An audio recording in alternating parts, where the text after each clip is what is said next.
اسی روز طاہر عصر کی نماز پڑھ کر مسجد سے گورنر کے مکان کی طرف جا رہا تھا کہ راستے میں اسے شہر کا کوتوال ملا اور اس نے کہا، میں گورنر کے مکان سے آپ کو تلاش کر کے آ رہا ہوں۔ طاہر نے کہا، خیر تو ہے؟ کوتوال نے کہا، کوئی خاص بات نہیں، اگر تکلیف نہ ہو تو آپ میرے ساتھ چلیں۔ مصافحہ کیا اور کوتوال کے ساتھ ہو لیا۔ چند قدم چلنے کے بعد اس نے سوال کیا، کیا کوئی ایسی بات ہے جو آپ مجھے یہاں نہیں بتا سکتے؟ میں نے لوگوں کے سامنے بات کرنا مناسب نہیں سمجھا۔ یہ کہتے ہوئے کوتوال نے اپنی جیب سے ریشمی کپڑے کی چھوٹی سی تھیلی نکالی اور طاہر کے ہاتھ پر رکھتے ہوئے کہا، آپ اسے پہچانتے ہیں؟ طاہر نے جواب دیا، نہیں۔ اس میں کیا ہے؟ کوتوال نے جواب دیا، اسے کھول کر دیکھیے، شاید کوئی ایسی شے مل جائے جسے آپ پہچانتے ہوں۔ طاہر نے ہتھیلی کھول کر دیکھا، اس میں 3 ہیرے چمک رہے تھے۔ طاہر نے وضاحت طلب نگاہوں سے کوتوال کی طرف دیکھا اور اس نے طاہر کی پیشانی کو غور سے دیکھتے ہوئے کہا، یہ ہیرے آپ کے ایک نوکر سے ملے ہیں۔ طاہر نے پریشان ہو کر پوچھا، آپ نے اس کی تلاشی لی تھی؟ کوتوال نے جواب دیا، آپ برا نہ مانیں، یہ میرا فرض تھا۔ آپ کا نوکر ابھی ایک تاجر کی دکان پر کھڑا اسے ایک ہیرا دکھا کر قیمت دریافت کر رہا تھا، اور وہ تاجر کل آپ کے ساتھ ملاقات سے اور آج آپ کی تقریر سن کر آپ کا گرویدہ ہو چکا ہے۔ اسے شک گزرا کہ معمولی حیثیت کے آدمی کے پاس ایسے قیمتی ہیرے نہیں ہوتے۔ اس نے مجھے آ کر بتایا کہ شاید آپ کے نوکر نے آپ کی چوری کی ہے، چنانچہ میں نے تلاش کے لیے نکلنا ضروری سمجھا تو وہ ایک اور تاجر کی دکان پر ہیرے کی قیمت دریافت کر رہا تھا۔ ہیرے کی قیمت جاننے کے متعلق اس کی بےقراری یہ ظاہر کرتی تھی کہ یہ اس نے حال ہی میں کہیں سے حاصل کیا ہے۔ چنانچہ میں اسے پکڑ کر کوتوالی لے گیا اور وہاں اس کی تلاشی لی تو اس کے پاس سے ایک تھیلی برآمد ہوئی اور اس تھیلی میں 2 اور ہیرے بھی تھے۔ طاہر نے کہا، آپ نے اس سے پوچھا کہ اس نے یہ ہیرے کہاں سے لیے ہیں؟ کوتوال نے جواب دیا، وہ ابھی تک کوئی جواب نہیں دیتا، اور آپ کو اس واقعے سے آگاہ کرنے سے پہلے میں نے اس پر سختی کرنا مناسب نہیں سمجھا۔ طاہر ایک گہری سوچ میں پڑ گیا۔ کوتوالی کے قریب پہنچ کر طاہر نے کہا، آپ نے اس کا نام پوچھا؟ کوتوال نے جواب دیا، وہ اپنا نام کمال بتاتا ہے۔ طاہر نے کہا، بہتر ہے کہ میں تنہائی میں اس کے ساتھ بات کروں۔ کوتوال نے کہا، چلیے آپ میرے کمرے میں بیٹھ جائیں، میں اسے وہاں لے آؤں گا۔ طاہر کو ایک کمرے میں بٹھا کر کوتوال تھوڑی دیر میں کمال کو لے آیا اور اسے طاہر کے پاس چھوڑ کر نکل گیا۔ طاہر نے کمال کی طرف دیکھا، اس کی حالت ایک لٹے ہوئے تاجر سے مختلف نہ تھی۔ اس نے ایک لمحے کے لیے آنکھیں پھاڑ پھاڑ کر طاہر کی طرف دیکھا اور کانپتی ہوئی آواز میں کہا، وہ ہیرے میرے ہیں۔ طاہر نے اٹھ کر تھیلی اس کے ہاتھ میں دے دی اور کہا، گھبراؤ نہیں، میں صرف یہ جاننا چاہتا ہوں کہ تم نے یہ کہاں سے لیے ہیں۔ مجھے یہ تھیلی تاتاریوں کے خیمے سے ملی تھی۔ تو پھر یہ مجھے دے دو، تاتاریوں کی چیز ان کے پاس پہنچا دی جائے گی۔ نہیں، یہ میرے ہیں۔ تو پھر تمہیں یہ بتانا پڑے گا کہ تمہیں یہ کس نے دیے۔ کسی نے نہیں دیے، مجھے تو یہ راستے میں ملے تھے۔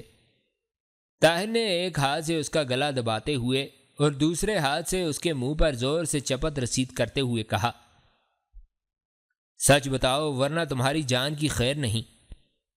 کمال نے اپنی گردن چھڑانے کی کوشش کی اور کہا، میں بے قصور ہوں، مجھے کچھ معلوم نہیں۔ طاہر نے اس کے منہ پر ایک اور چپت رسید کرتے ہوئے کہا، یہ کیوں نہیں کہتے کہ یہ ہیرے تمہیں چنگیز خان نے دیے ہیں؟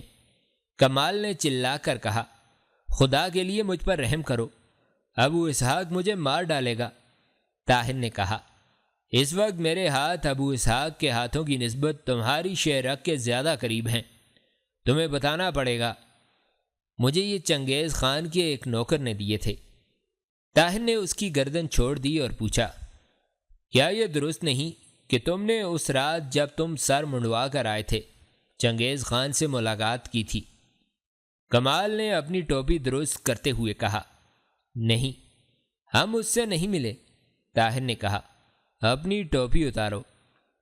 کمال اس کے حکم کی تعمیل کرنے کے بجائے 2 قدم پیچھے ہٹ کر کھڑا ہو گیا۔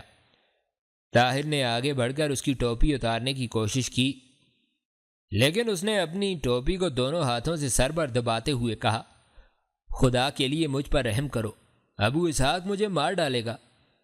طاہر نے اس کے منہ پر ایک اور چپت لگاتے ہوئے کہا، شور نہ کرو، اور اس کی ٹوپی اتار کر پھینک دی۔ کمال کی کھوپڑی سے سیاہ روغن کسی حد تک اتر چکا تھا اور چھوٹے چھوٹے بالوں میں طاہر کو سرخ رنگ کے عجیب و غریب نشانات دکھائی دیے۔ غور سے دیکھنے پر اسے یہ نشانات عربی کے دھندلے حروف نظر آنے لگے۔ چند لمحات کے لیے طاہر کا خون منجمد سا ہو کر رہ گیا۔ سرخ رنگ کی تمام تحریر پڑھے بغیر وہ یہ محسوس کر رہا تھا کہ بغداد سے عالم اسلام کو خون کے سمندر میں غسل دینے کی سازش مکمل ہو چکی ہے، اور اسے اپنی تمام احتیاط کے باوجود اس ناپاک مقصد کے لیے اعلی کار بنایا گیا ہے۔ اس نے اپنے ہونٹ کاٹتے ہوئے کہا۔ کمال کی ٹوپی اس کے سر پر رکھ دی اور اسے بازو سے پکڑ کر باہر نکل آیا۔ کوتوال باہر کھڑا تھا۔ طاہر نے اس سے کہا، میں آپ کا شکر گزار ہوں، اب اگر آپ کو اعتراض نہ ہو تو میں اسے اپنے ساتھ لے جانا چاہتا ہوں۔ کوتوال نے کہا، آپ اپنے مجرم کو سزا دینے یا معاف کرنے کا حق رکھتے ہیں، لیکن میں آپ کو ایسے ساتھیوں سے محتاط رہنے کا مشورہ دوں گا۔ طاہر نے جواب دیا، آپ یقین کیجئے میں ایسے مجرموں کو معاف کرنے کا عادی نہیں۔ باہر نکل کر طاہر نے گورنر کے محل کے قریب ایک چھوٹی سی ندی کے کنارے کھڑے ہو کر ادھر ادھر دیکھا اور کمال سے کہا، اپنا سر دھو کر صاف کرو۔ کمال تذبذب کی حالت میں تھوڑی دیر کھڑا رہا، لیکن طاہر نے اپنا خنجر نکالتے ہوئے کہا، جلدی کرو ورنہ میں یہ قیمتی تحریر پڑھنے کے لیے تمہارا سر اتارنے سے بھی دریغ نہیں کروں گا۔ کمال نے سہمی ہوئی آواز میں کہا، یہ روغن پانی سے نہیں اترے گا، تو اپنا سر ریت سے مل کر صاف کرو۔ تھوڑی دیر بعد طاہر کمال کے سر پر دھندلی تحریر کا مفہوم سمجھنے میں کامیاب ہو چکا تھا۔ جو کچھ اس طرح تھا، دنیا اسلام میں بے چینی پھیلی ہوئی ہے۔ خوارزم شاہ کو تیاری کا موقع نہ دیں۔ خلیفۃ المسلمین اور اہل بغداد کی دعائیں آپ کے ساتھ ہوں گی۔ ایلچی اس پیغام میں تاخیر کی وجہ بیان کر دے گا۔ خلیفہ کی طرف سے طاہر جو کچھ کہے اس سے غلط فہمی نہ ہو، اسے صرف راستے کی مشکلات کے پیش نظر بھیجا جا رہا ہے۔ دولت عباسیہ کا نمک خوار اور آپ کا خادم خاص، وحید الدین وزیر خارجہ۔ جب طاہر نے کمال کو دوبارہ سر پر ٹوپی رکھ کر اپنے ساتھ چلنے کا حکم دیا تو اس نے انتہائی عجز کے ساتھ کہا، مجھے معلوم نہیں میرے سر پر کیا لکھا گیا تھا۔ وہ صبح سے شام تک میرے سر پر تیز سوئی جھبوتے رہے۔ میں تکلیف کے باعث 3 راتیں سو نہ سکا۔ میرے ساتھ واپسی پر انہوں نے انعام کا وعدہ کیا تھا۔ میں بے قصور ہوں، مجھ پر رحم کیجئے۔ طاہر نے کہا، تم صرف سچ بول کر اپنے آپ کو رحم کا حقدار ثابت کر سکتے ہو۔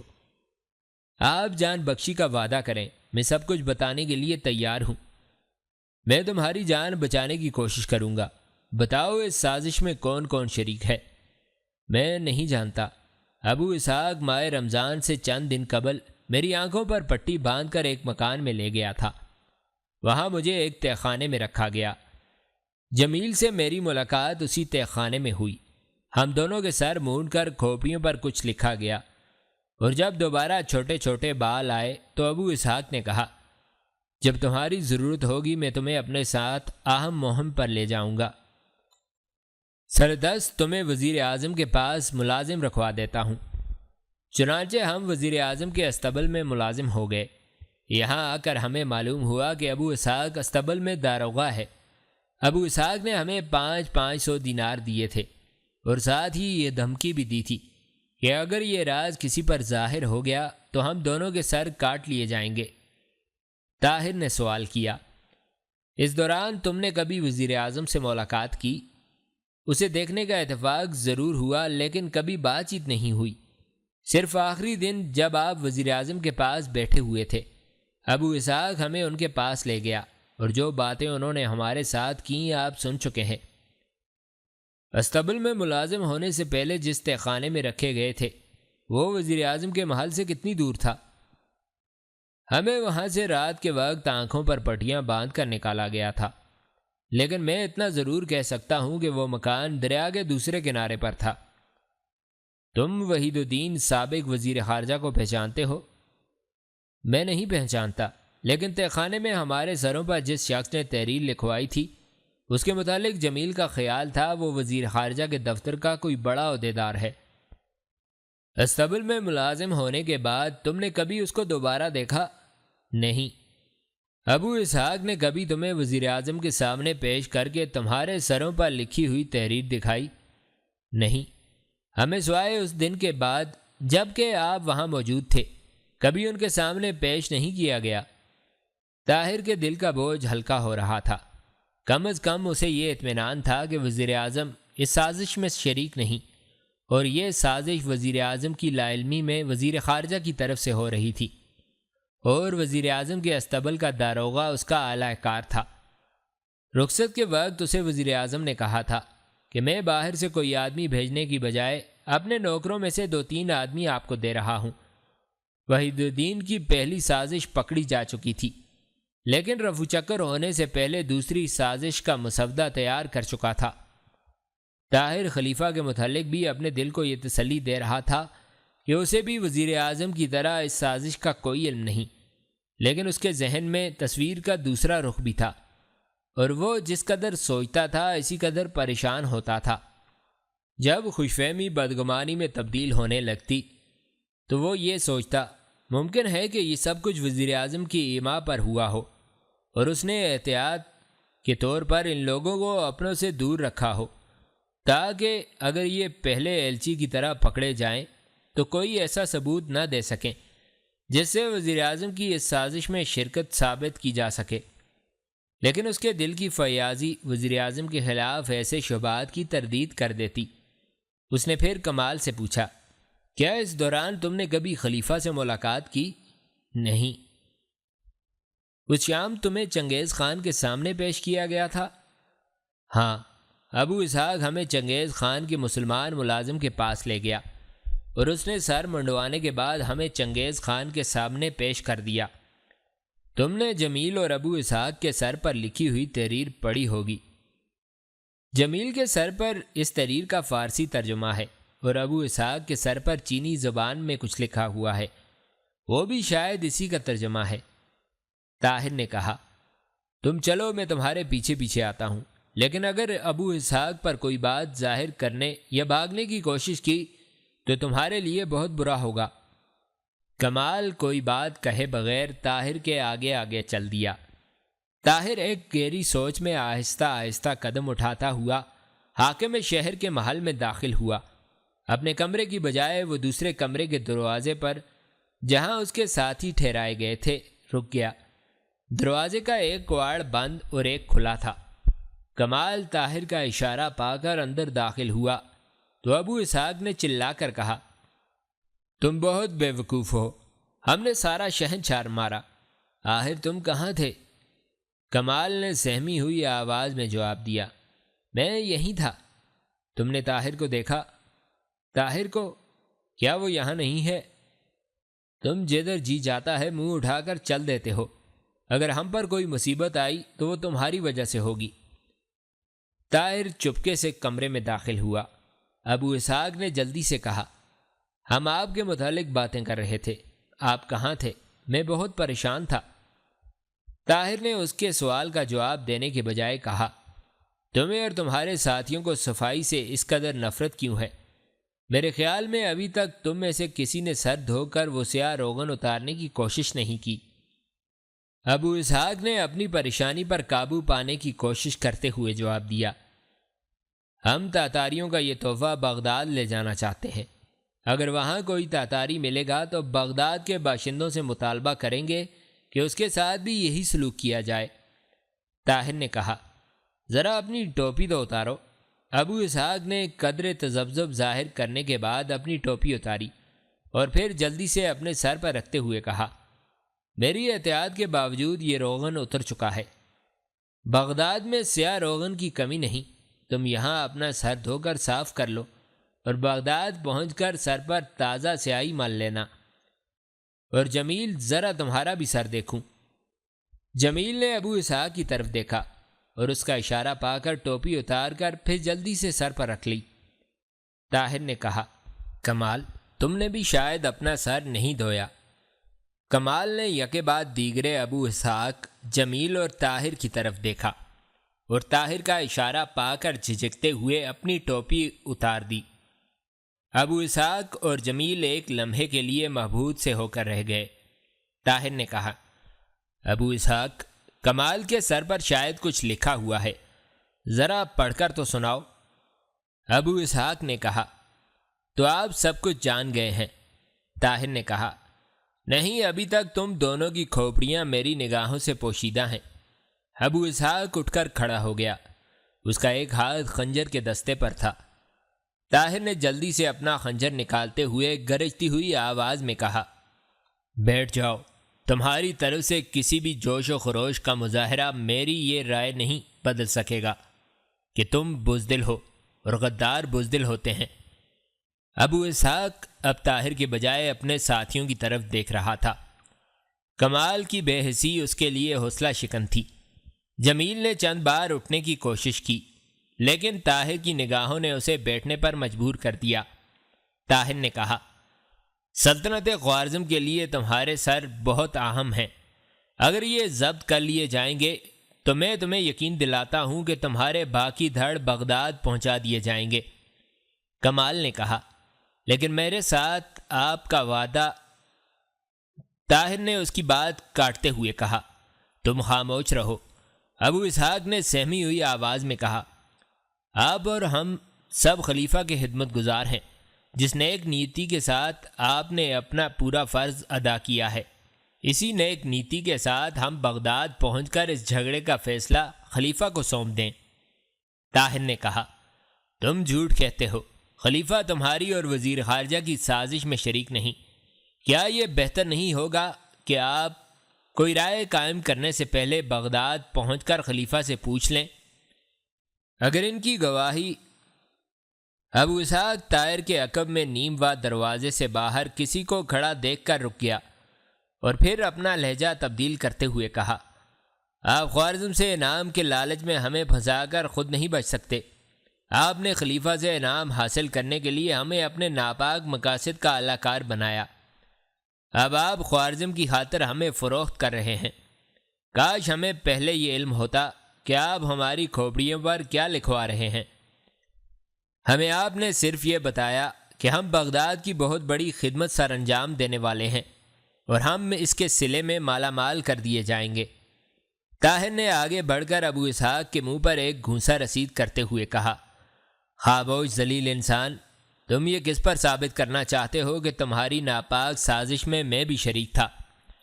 ابو اسحاق نے سنبھلتے ہوئے جواب دیا، تم پر جس نے ہمیں پیسوں کا لالچ دے کر ذلت کی انتہا تک پہنچا دیا۔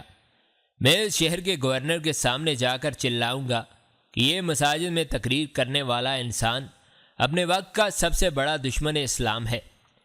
طاہر نے کہا، تم دروغ گوئی سے مجھے مرعوب نہیں کر سکتے۔ تمہارے جیسے غدار کو کیفر کردار تک پہنچانے کے لیے میں اگر خود بھی سولی پر چڑھ جاؤں تو مجھے پرواہ نہ ہوگی۔ کمرے کا دروازہ کھلا اور شہر کا گورنر چند نوکروں کے ہمراہ اندر داخل ہوا۔ ان سب کو حراست میں لے لو، گورنر یہ کہتے ہوئے طاہر سے مخاطب ہوا۔ میں آپ کی گفتگو سن چکا ہوں، یقین کیجئے ان سب باتوں کے باوجود مجھے آپ کے متعلق اپنی رائے بدلتے ہوئے دکھ ہوتا ہے۔ تاہم میں آپ کو کچھ عرصہ نظر بند رکھنے پر مجبور ہوں۔ طاہر نے کہا، تو اسحاق نے اپنا لہجہ آپ کو دروازے کے پیچھے کھڑے دیکھ کر تبدیل کیا تھا۔ مجھے آپ جہاں چاہیں لے جا سکتے ہیں، لیکن میرے متعلق کوئی رائے قائم کرنے سے پہلے آپ مجھے کچھ کہنے کا موقع دیں۔ اگر آپ اپنے ساتھیوں کے الزامات کی تردید کر سکیں تو مجھے یقیناً ایک روحانی مسرت ہوگی، لیکن ایسے سنگین مقدمے کا فیصلہ وقت کے حاکم اعلیٰ ہی صادر فرما سکیں گے۔ عامل شہر نے اپنے ساتھیوں کو حکم دیا کہ وہ طاہر کے ساتھیوں کو بیڑیاں پہنا دیں اور طاہر کو ساتھ لے کر دوسرے کمرے میں چلا گیا۔ طاہر کا طویل بیان سننے کے بعد اس نے کمال کو پیش کرنے کا حکم دیا اور اس سے چند سوال پوچھنے کے بعد طاہر سے مخاطب ہو کر کہا، یہاں تک میرا تعلق ہے آپ کے بارے میں شبہات بہت حد تک دور ہو چکے ہیں، لیکن میں پہلے عرض کر چکا ہوں کہ حاکم اعلیٰ کے احکامات حاصل کیے بغیر میں کوئی فیصلہ نہیں کر سکتا۔ میں آج ہی ان کے پاس اپنا ایلچی روانہ کر رہا ہوں۔ آپ کے ساتھ اتنی رعایت کر سکتا ہوں کہ آپ کو بیڑیاں نہ پہنائی جائیں، لیکن آپ کو قلعے میں نظربند رکھنے پر مجبور ہوں۔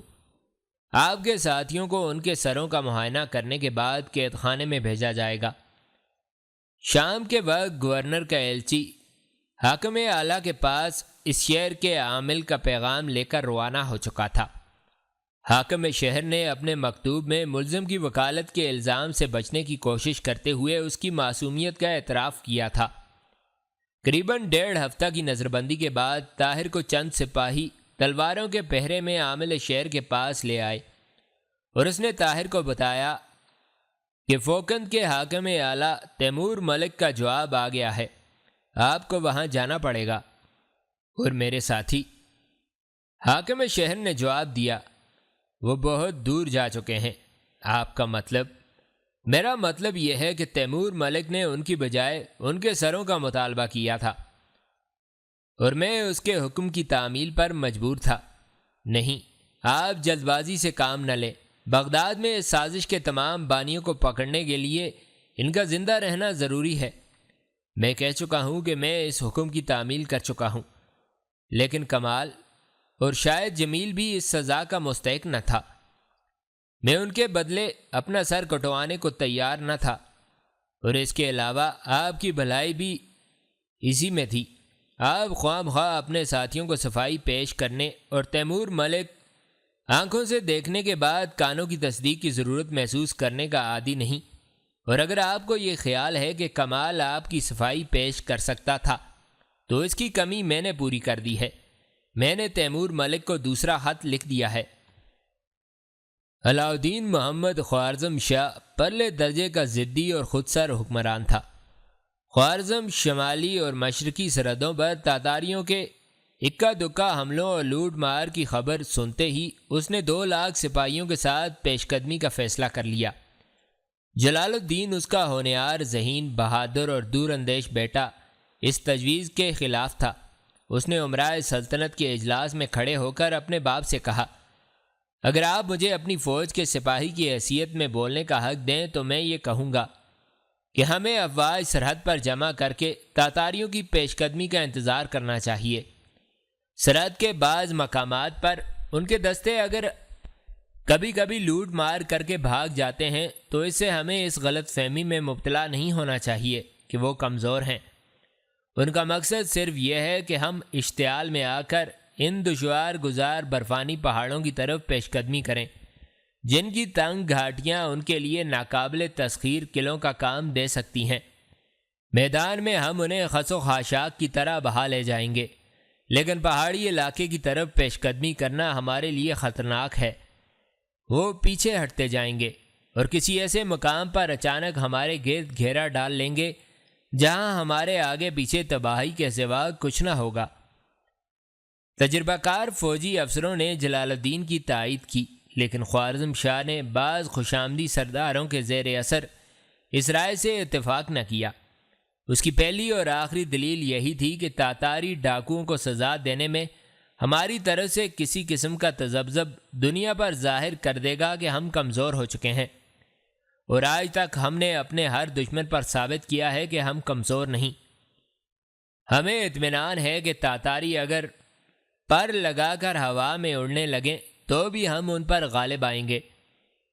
جب جلال الدین کو اپنے باپ کا ارادہ بدلنے میں کسی طرح کی کامیابی نہ ہوئی تو اس نے کہا، اگر آپ کا یہی ارادہ ہے تو میں درخواست کرتا ہوں کہ اس مہم پر مجھے روانہ کیا جائے اور آپ باقی فوج کے ساتھ ملک کے اندر رہیں۔ خوارزم شاہ نے اپنے دور اندیش بیٹے کی یہ تجویز بھی رد کر دی اور اسے ملک کی حفاظت کا کام سونپ کر شمال مشرق کی طرف پیش قدمی کر دی۔ جلال الدین کے خدشات صحیح ثابت ہوئے۔ 2 لاکھ مسلمانوں کے سیلاب کے سامنے تاتاریوں کے منتشر دستے چاروں اطراف سے سمٹ کر پیچھے ہٹنے لگے، اور خوارزم شاہ اپنی طاقت کے نشے میں سرشار چند تجربہ کار سرداروں کے مشورے کے خلاف آگے بڑھتا گیا۔ اس کا حوصلہ بڑھانے کے لیے بعض مقامات پر تاتاریوں کی افواج معمولی مزاحمت کر کے بھاگ نکلتی۔ تاتاریوں کی اس چال نے شاہ خوارزم کو خطرات سے اور زیادہ بے پرواہ کر دیا۔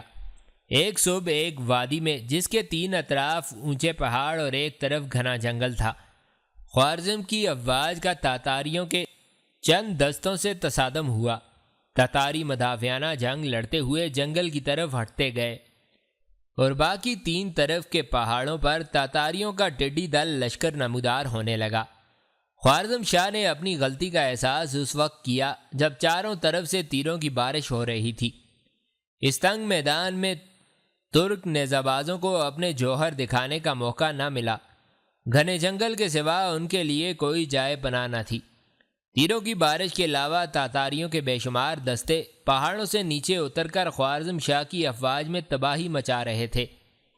اس تباہی سے بچنے کے لیے ترک افواج نے جنگل میں پناہ لینے کی کوشش کی، لیکن یہاں بھی ہر درخت کے نیچے ایک تاتاری تیر انداز موجود تھا۔ تیسرے پہر تک خوارزم کی افواج نے تاتاریوں سے تمام جنگل کو صاف کر دیا، اور تاتاری پہاڑوں پر سے آہستہ آہستہ غائب ہونے لگے۔ لیکن ترکوں کے نقصانات اس قدر زیادہ تھے کہ شام کے وقت خوارزم شاہ کی فوج کے افسر میدان میں لاشیں گننے کے بجائے زندہ آدمیوں کی گنتی کر رہے تھے۔ اس تباہی کے بعد خوارزم شاہ کو اپنی رہی سہی افواج کے ساتھ آگے بڑھنے کی ہمت نہ ہوئی، اور جب وہ واپس آ رہا تھا تو اسے راستے میں خبر ملی کہ شمال کی طرف سے تاتاریوں کا لشکر فوکند کی طرف پیش قدمی کر رہا ہے۔ فوکند کے حاکم اعلیٰ تیمور ملک نے یہ کہلا بھیجا کہ اس وقت میرے پاس 5000 سپاہی ہیں، تاہم مجھے یقین ہے کہ میں ایک مدت تک تاتاریوں کا طوفان روک سکوں گا، لیکن اگر سلطان مجھے 20,000 سپاہیوں کی کمک بھیج دے تو ممکن ہے کہ عالم اسلام کے متعلق تاتاریوں کے ارادے ہمیشہ کے لیے بدل دوں۔ خوارزم شاہ گزشتہ جنگ میں غیر متوقع تباہی کے باعث اس قدر بدحواس ہو چکا تھا کہ اس نے غصے سے کانپتے ہوئے تیمور ملک کا ہاتھ پھاڑ ڈالا اور ایلچی سے کہا، اگر تیمور ملک یہ سمجھتا ہے کہ وہ ہماری نسل سے زیادہ تجربے کار ہے تو وہ بے وقوف ہے۔ لیکن بعض افسروں کے سمجھانے پر خوارزم شاہ نے تیمور ملک کو یہ پیغام بھیجا کہ میں 20,000 سپاہی بھیجنے سے پہلے یہ دیکھنا چاہتا ہوں کہ تم اپنے 5,000 سپاہیوں سے تاتاریوں کو کب تک روک سکتے ہو۔ فوکند کے قید خانے میں طاہر کو 2 مہینے گزر گئے۔ قید خانے کے داروغہ سے اس نے بارہا یہ درخواست کی کہ اسے شہر کے حاکم اعلیٰ کے سامنے پیش کیا جائے، لیکن اسے ہر بار یہ جواب ملتا کہ جب انہیں فرصت ہوگی وہ خود بلا لیں گے۔ طاہر نے داروغہ سے خط لکھنے کی اجازت طلب کی، لیکن اس نے جواب دیا کہ جاسوسی کے جرم میں گرفتار ہونے والوں کے لیے یہ سہولت مہیا نہیں کی جا سکتی۔ طاہر کو کسی دوسرے قیدی سے ملنے کی اجازت بھی نہ تھی۔ وہ قید خانے سے باہر دنیا کے تمام حالات سے بے خبر تھا۔ وہ بے قرار ہو کر دن میں کئی مرتبہ یہ سوچتا تھا، آخر مجھے اب تک کیوں نہیں بلایا گیا؟ قید خانے سے باہر کیا ہو رہا ہے؟ کیا تاتاریوں نے حملہ کر دیا ہے؟ حاکم اعلیٰ کو میرے متعلق سوچنے کی فرصت نہیں ملتی۔ کیا وہ میرا بیان لیے بغیر مجھے عمر قید کی سزا دے چکے ہیں؟ ایک دن چند سپاہی اسے ننگی تلواروں کے پہرے میں قید خانے سے نکال کر فوکند کے گورنر تیمور ملک کے محل میں لے گئے۔ تیمور ملک ایک خوش وضع اور خوش اخلاق آدمی تھا۔ اس کی شجاعت اور شرافت کی داستانیں دور دور تک مشہور تھیں۔ اس نے نہایت اطمینان سے طاہر کی سرگزشت سنی۔